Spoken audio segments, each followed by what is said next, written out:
Hello guys, आज चाहिँ हामी 2 भाइ छुट्टीको टाइममा टक्क लाएर बजारतिर घुम्न निस्केको होइन। दाइ चाहिँ आज छुट्टी भएर साह्रै खुसी भइरह। आज बल्ल बल्ल कोठाबाट बाहिर निस्किनु पाएँ अनि म पनि खुसी भइरहेको छु होइन। अब धेरै दिनपछि अब बाहिर निस्किनु पाइयो। दाइको चाहिँ खुसी नै बेग्लै छ होइन। यो चाहिँ चर्च हो, मैले पहिलाको भिडियोमा पनि देखाइसकेको छु।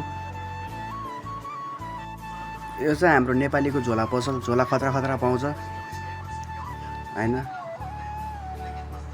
ए अब चाहिँ दाइ र म चाहिँ गाडीको खोजीमा निस्क्यो, गाडीको खोजीमा। अब गाडी पाउँछ कि पाउँदैन अब हेर्नुपर्छ होइन।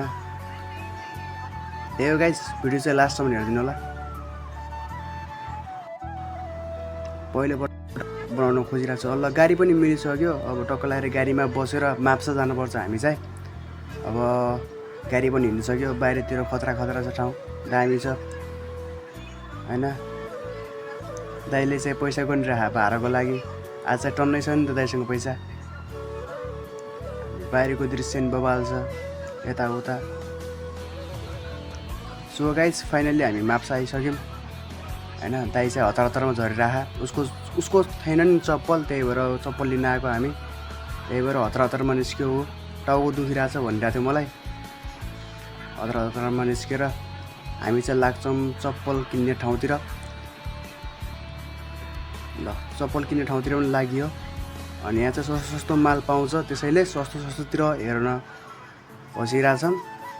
अब हेरौँ के कस्तो हुन्छ।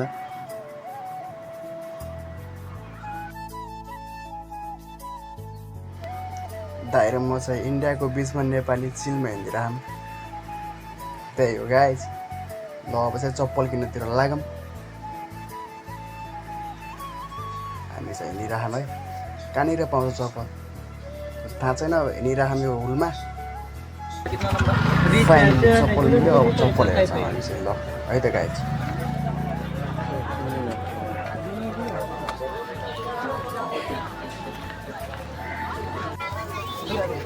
₹180 देगा। हुन्छ थोड़ा छोटा है पानी कम गिर तो